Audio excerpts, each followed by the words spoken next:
I decided to use a pretty meta team, and that's one of the best teams that you can use according to PvPoke, and in my opinion perhaps the strongest one that you can use currently in Open Great League. So we're gonna be looking at a heavy team with Jellicent, with Bastiodon and Leaky Tank, and of course the backline is heavily invested in those excels. I know you can still get a level 40 Bastiodon, but trust me when I say this, it is not the same Pokemon like at all, because you are still gonna need that extra bulk no matter what. Bastiodon's main asset is gonna be bulk, so yeah, you have to play around it for sure. Anyways, able to completely farm down in this first battle as my opponent returns into the battle with Venusaur. Overall, this is a terrible and horrible lead for us because of Jellicent up in front, and now that we have flipped around that very bad lead, we might actually be on a very good spot, because a double Frenzy Plant can easily be taken, and right after that they will be energy dry. So it all depends now on what they might be having at the very end, and I'm just gonna keep going at it with my smackdowns. Now Bastiodon comes into the game, and for some weird reason I pressed my Stone Edge. I don't know what I was thinking, but still Jellicent is gonna be the main Pokemon to do all the heavy work over here. On the CMP I will try to go for the Surf. I know that this was not needed, but I just wanted to learn to count much better, so here comes now the Stone Edge on my Jellicent. We can easily survive that, and before they reach to another one, we can reach yet to another pair of Surfs. This will definitely put them in a pickled situation, because the next Surf is definitely gonna deal more than enough to put them at the very low red HP bar. So here comes now a move, but to be honest I do not care at all, since the final smackdown has already gone through, and of course we can grab this victory without sweating at all. Into the next battle now, with the Altaria up in front. Jellicent with Ice Beam can absolutely destroy down this Pokemon, but with Shadow Ball not so much. I decide to switch out to my Leaky Tank because I'm expecting them to reach to a Sky Attack at this point, and we managed to catch it on our Punching Bag.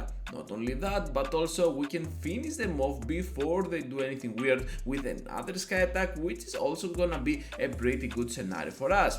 Bellossom emerges out of nowhere, and yes trainer, some of these battles are gonna be on the low ranks because we're still pretty early in the season, and Bellossom over here will keep going at it with its Leaf Blades. To my surprise, this Pokemon can learn Bullet Seed with a very nice spammy moveset, so it can absolutely wreak havoc on my defenses if we are not careful. Also Bellossom can almost one-shot down the remaining HP that my Jellicent is having, so there goes that. Out of nowhere, Melmetal emerges, and you know what? Well, this is not gonna be looking that great for us right now, because I know that a single superpower can almost one-shot down my Bastiodon, while they can easily do some extra pressure on my end, and especially on my Jellicent.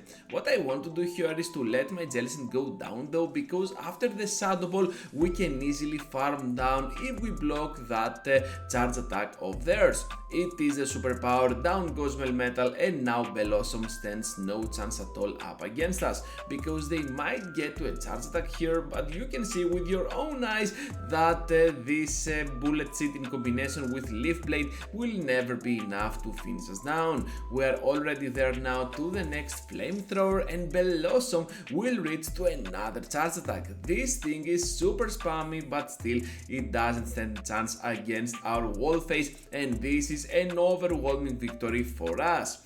Into the next battle now everyone, with the Golbat up in front. This Pokemon can always be a tricky lead because of Shadow Ball, so I will try to catch on the 7th wing attack, and as it seems I was lagging at the same time, but hopefully my switch was pressed. We managed to catch the big nuke, the Shadow Ball on the normal type, and they want to stay in here. This gives me more time to charge up on my charge attacks, and of course as soon as I get to some extra farm I will throw my Body Slams.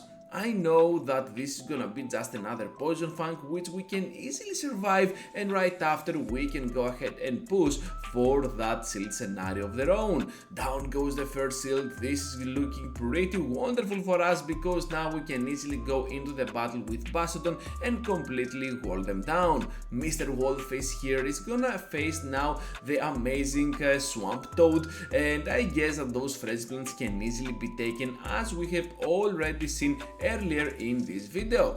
Flamethrower on the shield, and we still have the wombo combo after we get that shield out of play because Shadow Ball can one shot down from this HP range the fallen Venusaur. So Golbat now comes into the game, and I want to preserve as much HP as possible on my Jellicent, and in the process we end up blocking the Poison Fang, which is not that great, and another one. So yeah, I totally messed this up. However, the battle is definitely not over yet, and we need to play till the end.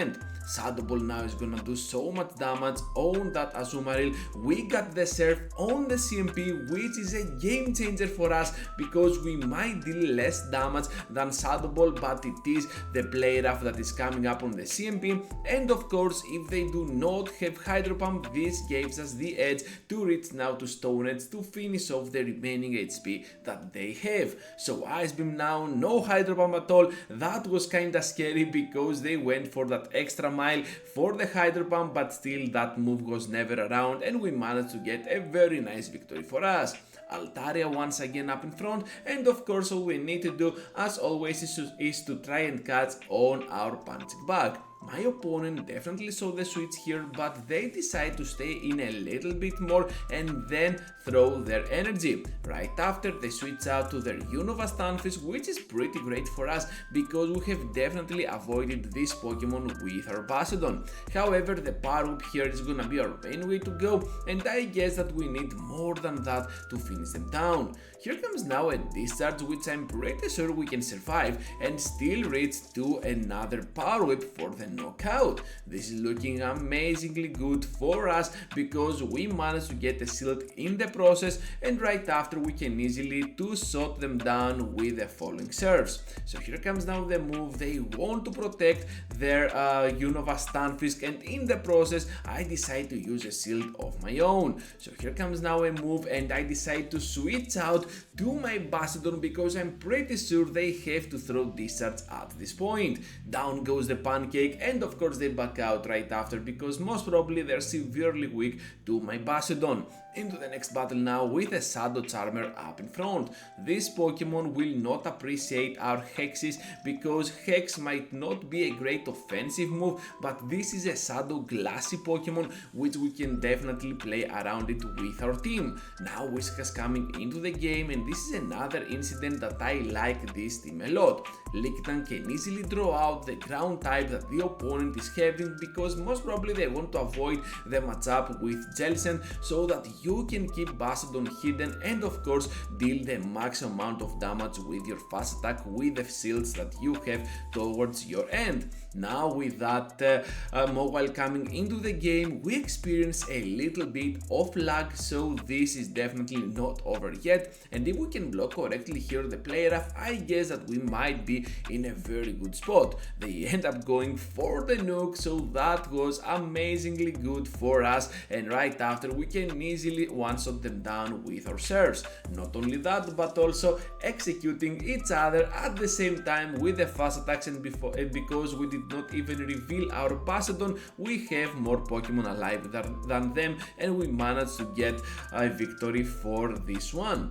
Into the next battle now, and the final one for the video, against a bad lead with that Shadow Alola Ninetales. This is bad because we cannot go for the Surf and we need the Shadow Ball if we want to knock them down, but hopefully we took a shield out of them. Hopefully we still have Basadon for the end game, and Basadon can easily farm down completely Ninetales without spending any sweat at all. So Bodyslam now will be on the exchange, and I guess that my leaks are just gonna be kinda clutch here because we have the slight energy advantage and we can totally play around it, because immediately right after this body slam we might put them at a point that the next charge attack will finish them down. I'm pretty sure that we are getting super low, but at the same time we can easily survive the next body slam while we can exchange that knockout right after. Down goes their own leaky tank. This is absolutely crazy for us because now Bastodon can easily go in,